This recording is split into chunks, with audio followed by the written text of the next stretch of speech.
Bueno, estamos hablando un poco de las pruebas, vamos ahí a Primera de Pedro, repasamos el texto que estamos leyendo. Primera de Pedro, capítulo 1, verso 6, en lo cual vosotros os alegráis, aunque ahora por un poco de tiempo, si es necesario, tengan que ser afligidos en diversas pruebas, para que sometida a prueba vuestra fe mucho más preciosa que el oro, el cual aunque perecedero se prueba con fuego, sea hallada en alabanza, gloria y honra cuando sea manifestado Jesucristo, a quien amáis sin haberle visto, en quien creyendo, aunque ahora no lo veáis, os alegráis con gozo inefable y glorioso, obteniendo el fin de vuestra fe, ¿cuál es? La salvación de vuestras almas, ¿sí? Habla de una redención completa, no significa que hoy no seamos salvos, ¿sí? Pedro está hablando de un progreso y de un propósito por el cual los hermanos están pasando por esas pruebas. Repito, vimos como títulos el propósito de las pruebas, que eran para probar la fortaleza de nuestra fe, para humillarnos, para alejarnos de cosas mundanas y hacernos conscientes de nuestra esperanza eterna, revelan cuánto amamos a Dios, nos capacitan en la ayuda a otros y desarrollan fortaleza perseverante o paciencia. Y dijimos que hay una forma de enfrentar las pruebas y hablamos de 3 puntos. Yo anoté 4, ustedes encontrarán quizás más en la palabra de Dios seguramente. El primero que desarrollamos la clase pasada es teniendo convicción. Y esto tiene que ver siempre con la certeza de fe, de que estamos en unas manos de las cuales no nos caemos, las manos del pastor de los pastores. Teniendo esa convicción, podemos entonces seguir con el segundo punto. Hablamos de la humilde oración. Y dentro de la oración también entra el ayuno. Es una práctica que no quedó en el Antiguo Testamento. Recuerden que el ayuno tenía que ver muchas veces con varias cosas. A veces era motivo por lo cual había aflicción, las personas ayunaban en respuesta del favor de Dios.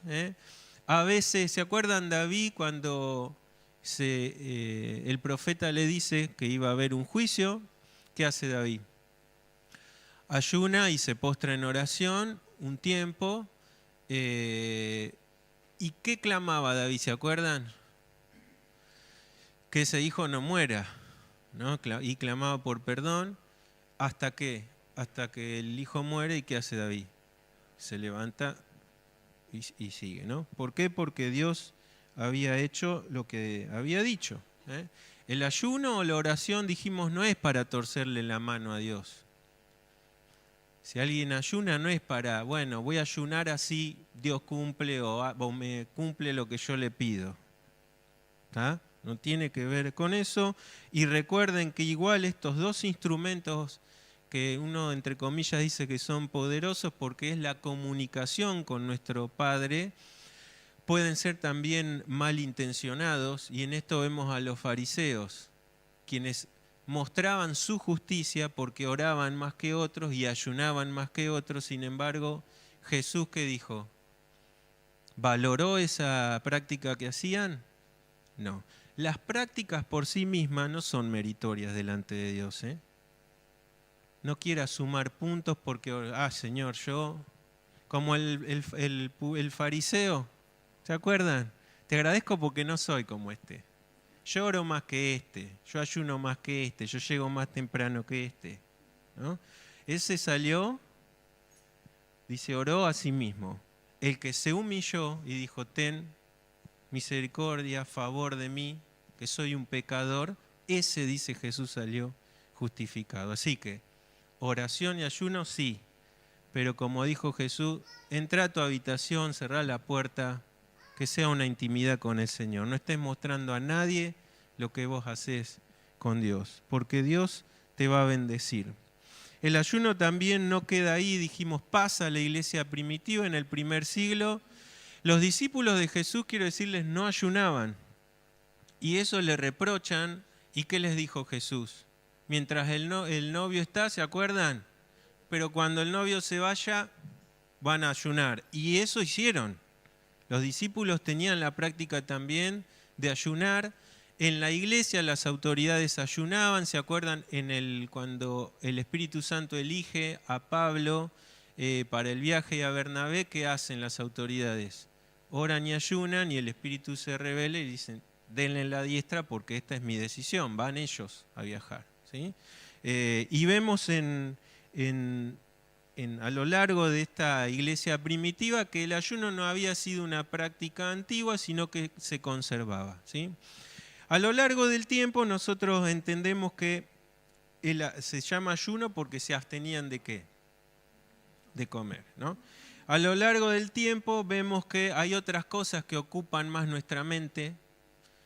¿Cuáles son? Hoy, sobre todo para los más jóvenes, las redes sociales, el celular y tantas cosas. Para nosotros también. Si les haría hoy la práctica de ver en, ¿cómo se llama la aplicación? Bienestar Digitales, ¿no? La de Android. Si se fijan en Bienestar Digital, cuántas horas al día al fin están en las redes, se van a asombrar. Y si contrastamos esas horas con las horas que oramos y leemos la palabra, se van a deprimir. Y está bien que se depriman, igual que lo hago yo, porque tiene que haber un cambio de esto, ¿no? Está bien, muchas veces lo usamos, sí, en mi caso, para trabajar, para leer la Biblia también, pero no siempre es así. Está acá, sí, no podemos mentir, pero a Dios sobre todas las cosas, ¿no?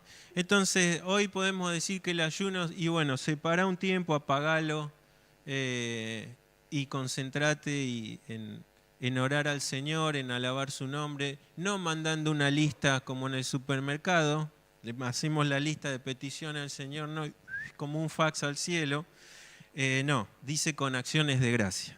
O sea que en la oración tiene que haber alabanza, gratitud, cantate algún salmo, alguna alabanza al Señor también es ese tiempo. Hacelo porque el ejemplo supremo, como hoy veíamos, lo tuvimos en Cristo y Él incluso dice se levantaba muy de temprano a orar a su Padre y les dio ejemplo a sus discípulos y nos dio ejemplo a nosotros de que así sea. Y decíamos esto, ¿no? No pensemos que pueda haber paz mental. Hoy se habla de esta paz mental, del equilibrio y de tantas cosas. La Biblia nos recuerda que tenemos que ir con toda oración y ruego a Él. ¿Y qué dice? Y la paz de Dios, que sobrepasa lo que podamos entender, que va a proteger nuestro corazón y nuestros pensamientos. Así que estás un poco de acá con el gerbo dando vuelta, que te acostás y no te podés dormir porque estás ansioso, porque estás preocupado. Bueno, la receta es que tenés que orar. Tenés que orar más. Estás orando poco. El tercer punto que vimos es, sin duda, meditando en la palabra. A nuestra altura ya no tenemos que decir leyendo la Biblia. Eso se lo decimos a los más chicos. Nosotros hoy ya meditamos en su palabra. Si hoy solo lees su palabra, y bueno, es que todavía te quedaste en un peldaño atrás. Y hermanos, estos tres puntos no se pueden separar. No pretendas afrontar dificultades, tribulaciones y tiempos de prueba. Y no, yo tengo convicción nada más. Con eso me arreglo. Tengo un casco solamente de la redención en mi cabeza y después el resto. Estas tres cosas son inseparables porque es la vida cristiana.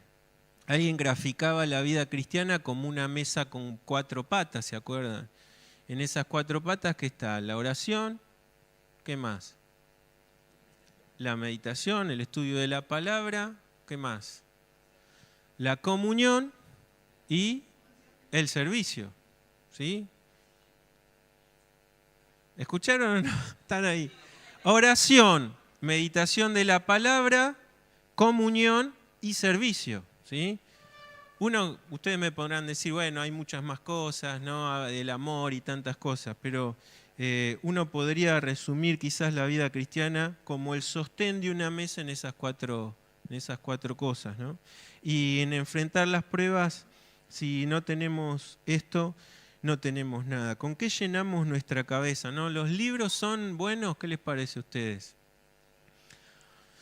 Quienes estudiamos la Biblia nos apoyamos muchas veces en comentaristas, en libros, ¿no? de teólogos y tantas cosas. Pero ¿saben qué? No hay eternidad en esas páginas. No hay nada que supla la meditación de su palabra. Y a veces podemos caer en eso, ¿no? En los que muchas sectas cayeron, que pusieron un libro de interpretación por sobre la palabra de Dios. La secta que ustedes piensen tiene un libro al que valoran más que la palabra de Dios. Y no es así con nosotros, porque lo que santifica en nosotros es exclusiva y únicamente la palabra de Dios. ¿Quién la usa? Nuestro intelecto. La santificación no es por lo que podemos nosotros entender. El que santifica es el Espíritu Santo, utilizando la palabra de Dios. Por eso es la espada del Espíritu, no es mi espada. A veces se embroma un poco con esto. ¿Trajiste la espada o no la trajiste? No, la espada es del Espíritu. Y en la medida que nosotros en humildad vayamos a Dios a decirle, Señor, hoy necesito alimentarme de ti, en dependencia de Él, que tu Espíritu me alimente y me santifique, ¿sí? Por ende, no podemos afrontar las pruebas, pero no podemos ser santificados si no tenemos palabra de Dios en nosotros, ¿eh? ¿Con qué llenamos nuestra cabeza? Bueno, cada uno de nosotros sabrá que ocupa más lugar, pero sin duda te vas a estancar y vas a ser una persona frustrada y quejosa si no hay convicción, si no hay oración y si no hay meditación de la palabra. ¿Cuándo? Una vez a la semana. Y bueno, si vos vivís comiendo una vez a la semana, hacelo. Vas a terminar, no vas a poder ni levantar. Bueno, en lo espiritual es también, es lo mismo. ¿Sí? Pedro dice en un momento, ya lo vamos a ver, hay que desear la palabra de Dios como un bebé. Hoy escuchamos un niñito que ahí que, ¿no? Tati, ati, decía. Cuando son bebés, ¿cada cuánto toman leche? Y cada 3 horas, ¿no? Están pidiendo.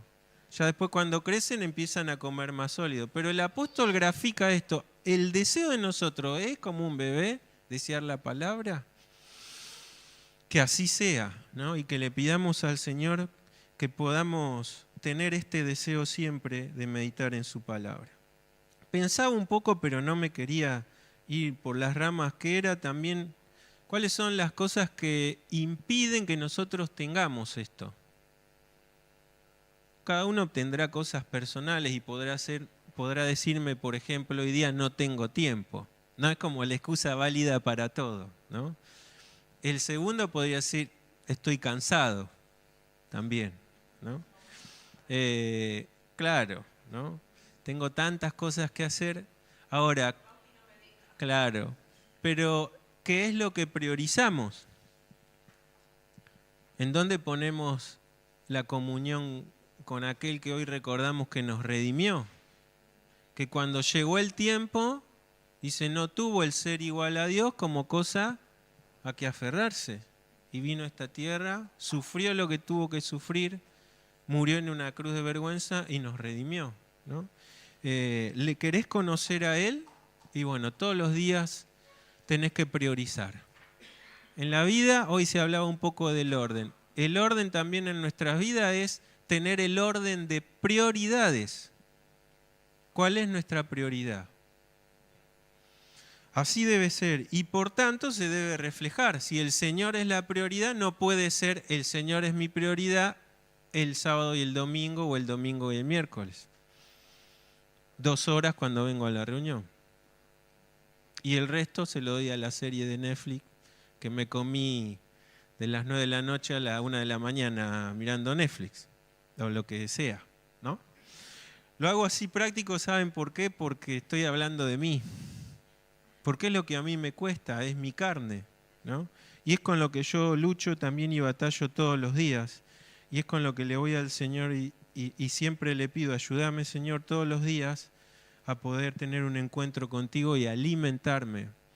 No pretendamos tener fortaleza espiritual si no nos alimentamos, si no oramos, ¿sí? Las reuniones no reemplazan nuestra vida diaria en comunión con Cristo. El último punto que yo anoté es buscando apoyo en nuestros hermanos.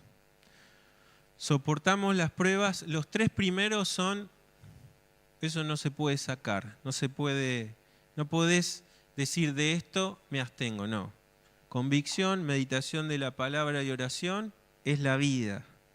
Ahora, buscando apoyo en nuestros hermanos, lo puse a lo último, porque no siempre vas a tener hermanos que te puedan apoyar en esos tiempos. Y eso lo vemos a lo largo también de la historia. Momentos de pruebas, personas tuvieron que estar solos. Y entender que lo primero es depender de quién. Nosotros, si invertimos y decimos, tengo una persona de carne y hueso a quien recurrir siempre, estamos invirtiendo el orden. Las personas de carne y hueso, por más que busquemos al Señor y le sigamos y queramos, somos pecadores, seguimos fallando. Y en esto pensaba yo, ¿cuántas personas se han sentido decepcionadas por hermanos? ¿Qué les parece a ustedes? ¿Les ha pasado? A veces me pregunto en el por qué. ¿No será que ponemos demasiada expectativa en los hermanos? Miren, las expectativas tienen que estar puestas en Cristo. ¿Por qué? Porque Él no nos va a fallar nunca. Y cuando necesitemos, se lo pedimos a Él. ¿Y sabes qué va a hacer Él? Te va a acercar al hermano que vos necesites o a la hermana. O no. O te va a decir, quiero que experimentes soledad para depender exclusivamente de mí. Y se nos vienen a la cabeza muchas personas. Elías fue uno de ellos, en un desierto. ¿Cómo me voy a alimentar, Señor? Me están persiguiendo. Quédate tranquilo. Tengo cuervos. Los cuervos a veces no alimentan ni a sus propias crías, ¿sabían ustedes? Pero para Dios nada es imposible. Por eso hablábamos de la convicción. Y si Él quiere que en ese tiempo de prueba estés en soledad, mira, agradecele porque sin duda necesitas experimentar más de la gracia y el poder del Señor. Pensaba también en esto como ejemplo del Señor Jesús mismo. Vamos a ir a Mateo. ¿Quién puede decir que Jesús no dependía del Padre? Nadie, ¿no? Sin embargo, hubo un tiempo de mucha aflicción. Mateo 26, verso 36. Dice, entonces llegó Jesús con ellos a un lugar que se llamaba Getsemaní. Y dijo a sus discípulos, sentaos aquí entre tanto que voy allí y oro. ¿Y qué dice el 37? Tomando a Pedro y a los 2 hijos de Zebedeo, comenzó a entristecerse y a angustiarse en gran manera. Entonces Jesús, ¿qué les dijo? Les revela, miren, algo que él estaba pasando en su alma, dice, en su corazón. Mi alma está muy, ¿hasta qué? Se sentía morir, eso significa. Quédense aquí, y que les dijo, velen conmigo. ¿Sí? Uno podría decir, ¿por qué el Señor necesitó esto siendo quien era? Bueno, lejos de especular, nos muestra también que, como se recordaba hoy, Él tuvo que padecer y tuvo que estar sujeto también. Primero a la limitación de un cuerpo, siendo Dios, ¿no? Que está por sobre los tiempos, por sobre todas las cosas, tuvo que estar limitado. Y tuvo que sentir también las necesidades, ¿saben qué? Que tenemos nosotros también. Por eso la Biblia dice que es imposible que Jesús no pueda compadecerse de nosotros. Es un sumo sacerdote que se compadece en todas nuestras angustias, en todos nuestros sufrimientos. Por eso tenemos que ir a Él. Él sabe lo que le pasa a tu corazón. Si hay hermanos espirituales al lado tuyo, confía en ellos también, primero al Señor, pero después también en esos hermanos. Y digo espirituales porque no cualquier hermano tampoco está capacitado para apoyarte en tiempos difíciles. A veces, y lo hago personal, soy más el que levanto el dedo que el que extiende una mano para levantar al que está caído. Entonces, a la hora de buscar un apoyo, alguien que vele contigo, pensá en hermanos que seguramente hayan pasado también por pruebas, hermanos que sean humildes, hermanos que puedan compadecerse, y sin duda Dios va a obrar también a través de ellos, ¿sí? Y eso también es un reto para cada uno de nosotros, porque nosotros somos llamados a poder ayudar a los hermanos. Vamos a buscar ahí en Gálatas 6:2.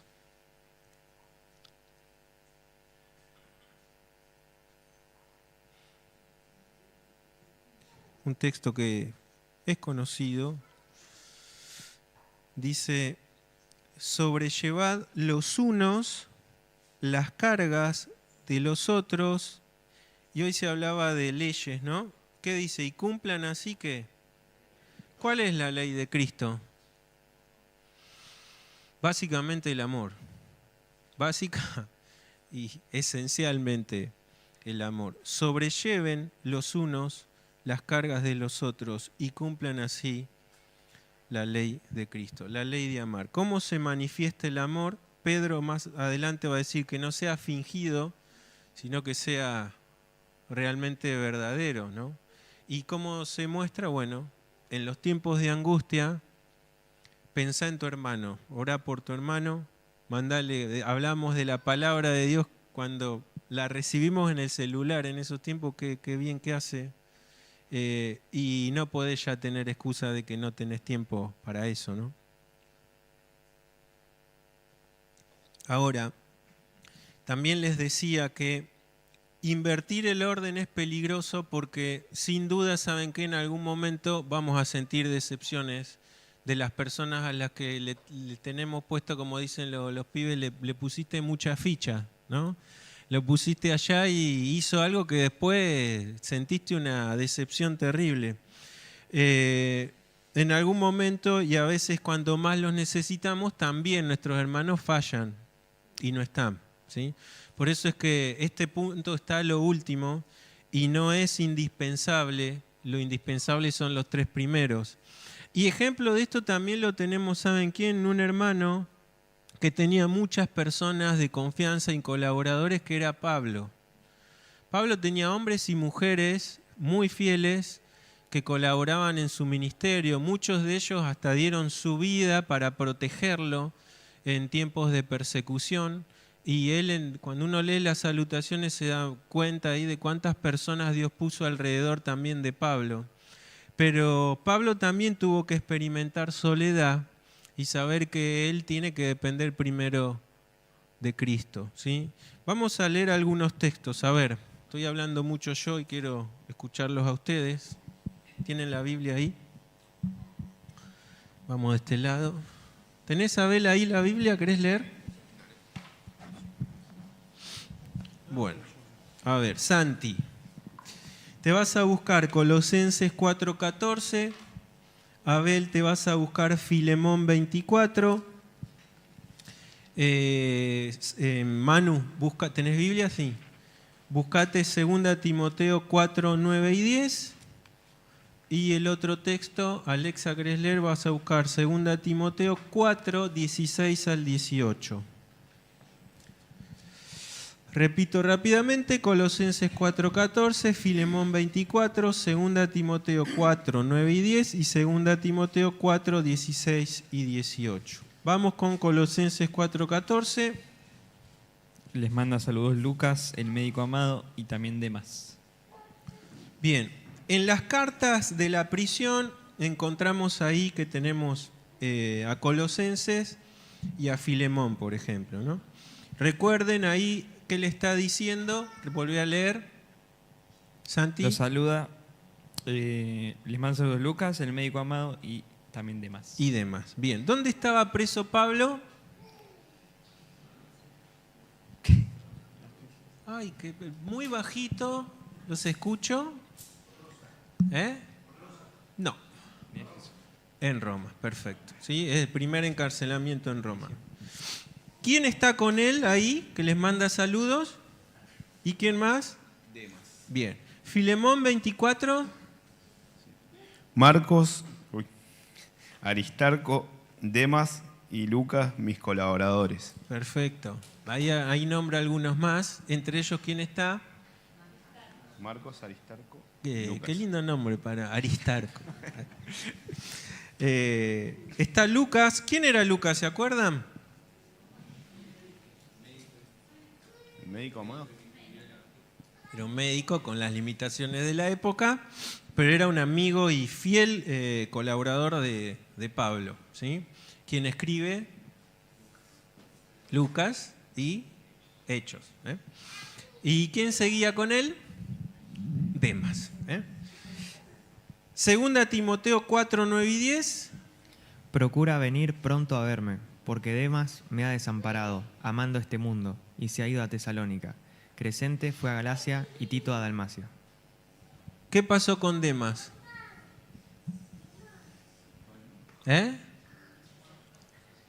¿Cuánto tiempo pasa? Acuerden, segunda de Timoteo ya es el segundo encarcelamiento de Pablo en Roma. De ese encarcelamiento no zafa. Ahí, según la historia extrabíblica, termina siendo decapitado. Los ciudadanos romanos tenían derecho obviamente a un juicio, a un tribunal, y tenían dos presentaciones. La primera era lectura de cargos y defensa, y la segunda ya era para si era condenado o si era liberado, ¿sí? O si se imponía alguna otra pena. En 2 Timoteo le escribe Pablo a Timoteo, y ¿qué le está diciendo ahí? Aquel que estuvo en su primer encarcelamiento, ahora ¿qué hizo? Lo desamparó. Y dice, y se fue y me dejó acá. Esa palabra desamparo es fuerte, es como quien abandona, sin pensar en consecuencias ni nada. Abandonó directamente. No dejó a alguien a cargo. Arreglátelas como puedas. ¿Sí? Muy posiblemente Tesalónica era un puerto rico y bueno, y se fue a sus negocios. Posiblemente se refiere a eso. Se cansó de que el cristianismo a veces tiene padecimientos, pero dejó claro, viste, en las buenas, dice, todos podemos estar. El primer encarcelamiento era piola porque era domiciliario, entraban y salían, pero ya el segundo fue complicado, ¿no? Y bueno, y Demas desampara. Y esto también está, y fíjense, estuvimos leyendo cosas muy al pasar, ¿no? Salutaciones y cosas que uno a veces lee y deja pasar, y en esto hay enseñanza también para nosotros. Cuidado con poner nuestra confianza en el hombre. Hay una palabra que dice, maldito el hombre. ¿Significa eso que el Hijo de Dios no tiene que ser una persona de confianza? No. Pero lo que significa es que nuestra entera confianza tiene que estar en Cristo. Y que Él pondrá a nuestro alrededor quienes nos van a ayudar y apoyar. Y siempre igual hay hermanos, obviamente, que a los que podemos recurrir, pero no siempre puede pasar así. Y tenemos que considerar, hermanos, que el que está al lado tuyo en algún momento, o yo mismo, te puedo fallar, puedo caer. ¿Cuál va a ser tu actitud? Bueno, tu actitud tiene que ser de perdón, de oración y de recurrir siempre a Cristo, ¿sí? El último pasaje, 2 Timoteo 4, 16 y 18. En mi primera defensa ninguno estuvo a mi lado, sino que todos me desampararon. No les he tomado en cuenta. Pero el Señor estuvo a mi lado y me dio fuerzas para que por mí fuese cumplida la predicación y que todos los gentiles oyesen. Así fui librado de la boca del león. Y el Señor me librará de toda obra mala y me preservará para su reino celestial. A Él sea la gloria por los siglos de los siglos. Amén. Este texto también siempre vuelvo porque a veces me da tristeza y a veces también uno medita en esto. No era cualquier persona, Pablo, para sufrir abandono.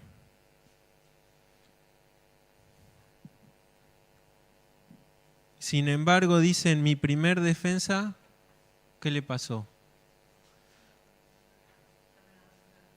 Impresionante eso, ¿no? Claro, era la primera presentación que él tenía, era importante delante del juicio. Y qué bueno que es tener a veces en estas cosas el apoyo, ¿no?, de hermanos, ¿no? Uno se apoya a veces en familias, pero nosotros, hermanos, somos la familia de la fe. Superamos, ¿saben qué? Los lazos de sangre. Nuestros lazos son por medio de la sangre de Cristo que nos dio eternidad a cada uno de nosotros. Somos hermanos ahora y por la eternidad. Y es tristísimo que Pablo haya dicho, me abandonaron todos. Pero ¿cómo, Pablo? ¿No fundaste iglesias por todos lados? ¿No predicaste la palabra del Señor? Sí, lo abandonaron igual. Y en esto tenemos que ser conscientes también siempre de esto, hermanos. Hay dos actitudes que Pablo tiene. Lo primero dice, no le sea que. No es rencor lo que Pablo tuvo. ¿Qué tuvo? Perdón. Si bien hubo una realidad que lo dejaron, lejos estuvo de su corazón resentimiento en su corazón por aquellos que lo abandonaron. ¿Qué dijo? No le sea tomado en cuenta. Eso, ¿saben qué significa? Hay perdón en Pablo. Él conoce la debilidad del hombre. En esa actitud la vemos en Cristo, cuando dice, perdónalos, no saben lo que hacen. Sí, pero Señor, a ver, te están dando vinagre, te pusieron una espina dolorosa, te clavaron. Esteban, cuando lo están apedreando, ¿qué dice? No le sea tomado en cuenta este pecado. Perdón, el perdón que solo en Cristo podemos tener, ¿no? Y después termina diciendo que ¿quién estuvo al lado de Pablo? El Señor estuvo a mi lado. Me fortaleció, pude predicar la palabra y fui librado, dice, de la boca del león, ¿no? Y Él me va a preservar hasta el fin de los tiempos. Miren qué convicción que tenía este hermano, aún con la excusa de poder sentir enojo. ¿Sentís enojo a veces cuando te defrauda tu hermano o tu hermana? Bueno, considera eso, ¿no? Considera que lejos de tener rencores o enojos, tenemos que tener en nuestro corazón perdón. Y cuando a veces pasan esas cosas, pensá que quizás Dios lo permitió para que entiendas que hay alguien que nunca falla y que es Él, al que siempre tenemos que recurrir. 5 minutos me quedan y voy a avanzar un poquito más en Primera de Pedro. Creo que se entiende, ¿no?, lo que venimos hablando. Los tiempos de prueba van a pasar, no son eternos, son momentos que vendrán a nuestra vida, en el que Dios nos quiere enseñar, nos quiere capacitar, pero hay cosas que dependen de nosotros. Y es cómo estamos nosotros fortalecidos, cómo estamos viviendo nuestra vida cristiana. ¿Es solo un calentar bancos o es una vida en dependencia de Él? El verso 8 de Primera de Pedro dice, ¿a quién amáis sin haberle? Pedro tiene la ventaja de ser un testigo ocular, como otros apóstoles, ¿no? Sin embargo, a los que se dirige no vieron a Jesús ocularmente. Sin embargo, la fe son nuestros ojos para verle a Él. Algunos quieren ver para creer, ¿vieron? La fe en realidad son los ojos para poder verle a Él. Y entonces dice, ¿aman ustedes sin haberle visto? dice, ¿qué más? Creen, aunque ahora no lo ven, y se alegran con un gozo inefable y glorioso. La bienaventuranza de Jesús está para los que no vieron y creyeron. Así que en nosotros, hermanos queridos, hay una bienaventuranza mayor de aquellos que lo habían visto. Aunque a veces nos hubiese encantado haber estado ahí, ¿no?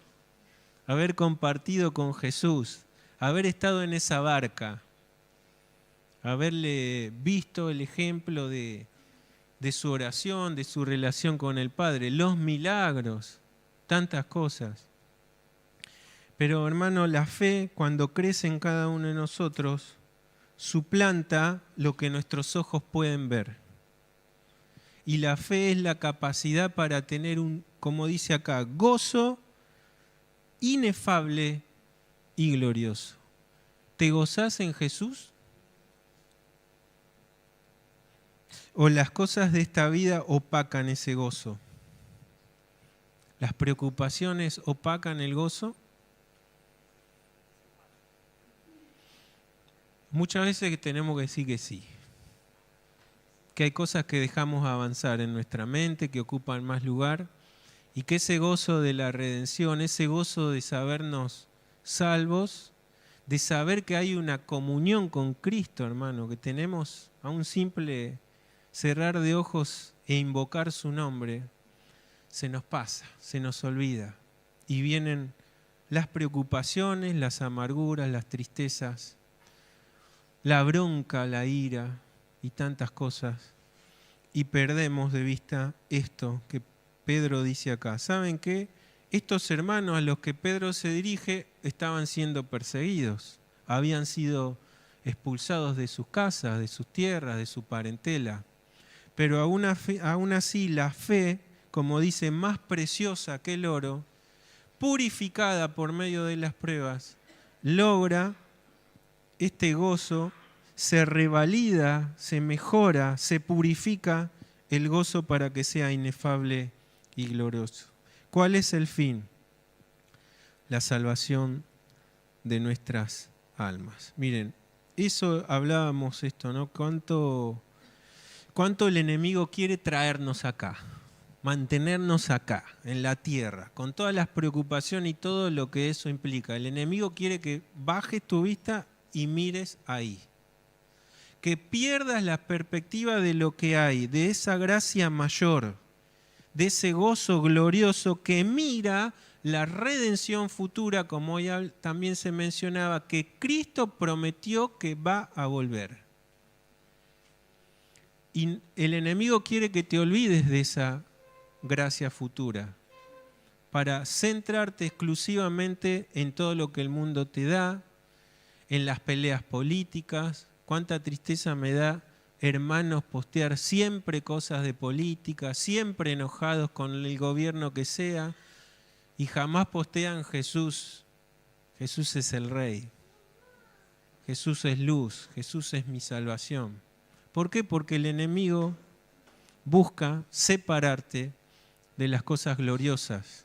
Quiere traerte a las peleas terrenas, a los sectarismos y a tantas cosas. Que hoy una vez más, hermanos, recordemos esto. Hay glorias magníficas que Dios preparó para nosotros. No somos de este mundo, somos peregrinos. Estamos de paso. Y en este paso tenemos que ser luz y sal. ¿Cómo vamos a vivir nuestra vida cristiana? La respuesta está en su palabra. Pero bienaventurados sois, dijo el Señor, no solo si escuchamos, sino si hacemos. Si practicamos. Si practico, lo hago personal. Y si hago. Dios bendiga su palabra en esta mañana.